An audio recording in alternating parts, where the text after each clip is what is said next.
am here. I'm going to apologize straight up for any glare on my glasses. I was too lazy to put my contacts in this morning, so we'll just have to make do. I'm here to do the Mid-Year Freakout Tag. I'm trying to keep my head down so that the glare doesn't really get you, but so without further ado, I've got Crowley here. Without further ado, let's just get straight into it. The first question is the best book you've read so far in 2022. The only book I've given 5 stars to so far this year is Over My Dead Body by Greg Melville. That book isn't out until October, but I was lucky enough to get an advanced reading copy. It is a survey of cemeteries in the US, some famous old ones, and it discusses the history of burial and cemetery design. And that sounds weird and it's probably very niche, but it was marvelously readable, just very enjoyable. It's one of the few books so far this year that I just wanted to pick up over and over. I was not wanting to be interrupted while I was reading it, so that says something to me, because this reading year has been so that one really stands out. Another book, the best fiction book I've read so far, I guess, is A Marvelous Light by Freya Marski. That was the first book I read this year, I think, and so far it's been the best bit of fiction that I've read. The second question is the best sequel you've read so far. I don't really read series that much, so the best sequels I've read have all been manga. The most recent, Cardcaptor Sakura Clear Card, which was number 11. The most recent, Black Butler, which was number 31, I think. But I haven't read any book sequels because I actually steer clear from series a lot of the time, just because they feel like too much of a commitment, and I get bored and bogged down by being stuck with the same characters and situations for a long period of time. So anyway, question number 3, new release you haven't read yet but want to.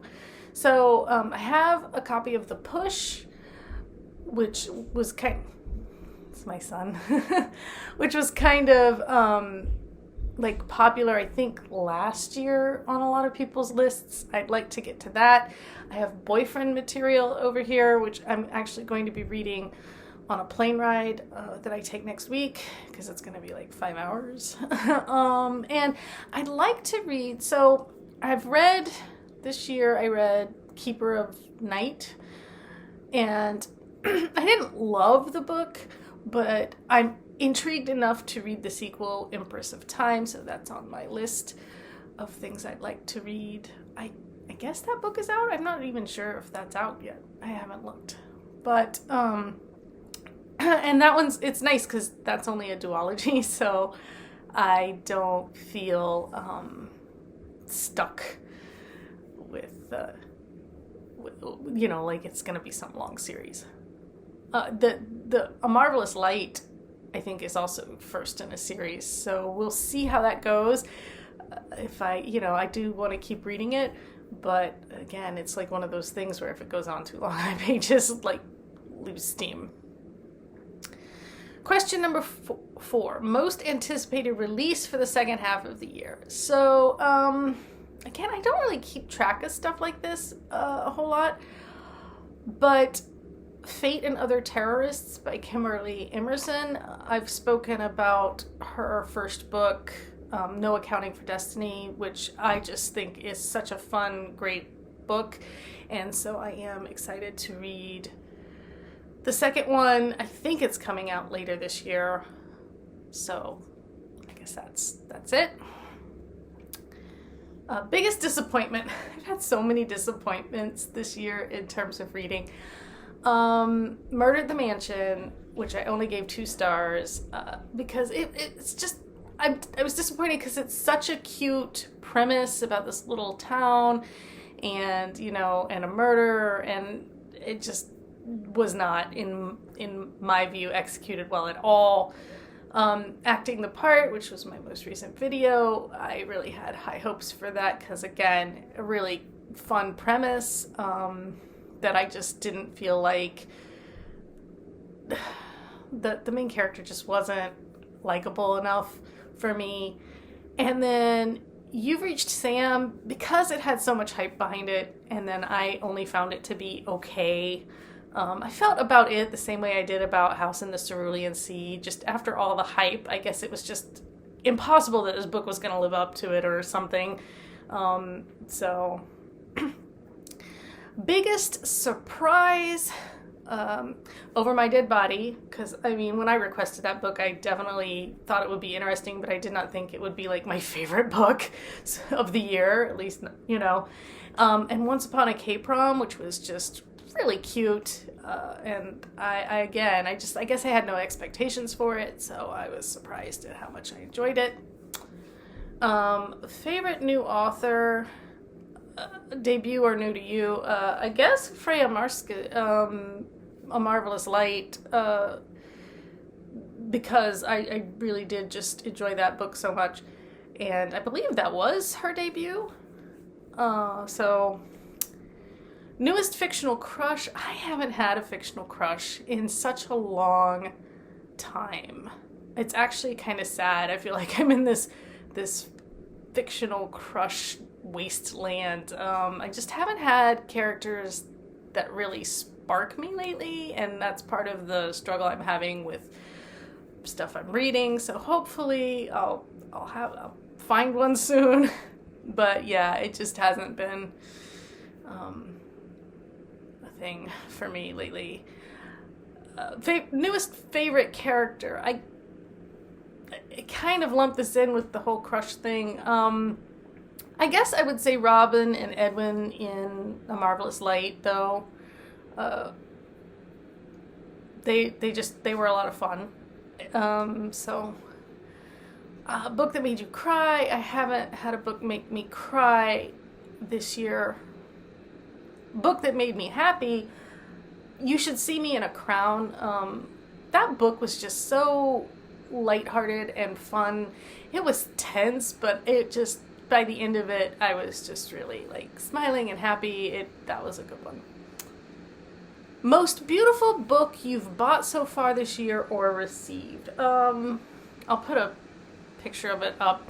I was given a book called Queen Victoria's Matchmaking. My husband gave it to me. I guess it had been on my wish list for like a really long time, and so I got it for like either Mother's Day or our anniversary. Those two things happen kind of around the same time of year, so I lose track of what things I get for which holiday. They're not really holidays. I guess Mother's Day is a holiday, but your anniversary is not a holiday. I don't know. Anyway, I will put a picture of it. That's probably the prettiest book I've received. I think the boyfriend material cover is really eye-catching and cute. I like the bold lines and the colors of that, but you know. And finally, what books do you need to read by the end of the year? Well, I mean, I need to read enough to make my quota, and lately I'm in this slump and I'm not reading much at all, so that's kind of a problem, but I'd like to read The Push, boyfriend material. I've had Tana French's The Searcher in this stack for forever, so I'd like to, whatever he's doing, he's really happy about it. I'd like to finally read that. The Tower of Nero, which is the last in the Trials of Apollo series, is on my stack, and I would like to finish The Demon Haunted World. So those are, you know, stuff I would at least like to get through by the end of the year.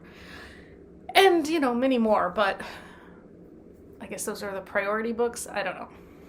Anyway, that's it.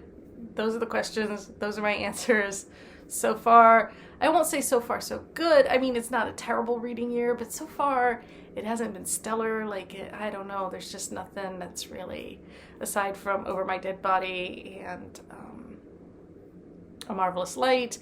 And I mean, I've read a lot of cute books. The Love Con, Love, Comment, Subscribe, like a lot of these rom-com-y type things. Again, Once Upon a K-Prom was really cute. I like that genre, but I'm looking for really big standouts in that genre. So if you have any suggestions for books I might like in that vein, send them my way, because I do really want to find some really good ones. And that's it. And I'll be traveling in a week, so I probably won't film anything this week because we actually have guests coming in from out of town as well. But I might upload a few shorts while I'm out and about traveling. I just won't be able to sit down and like actually film anything extensive. I'll see you on the flip side, and thanks for being here.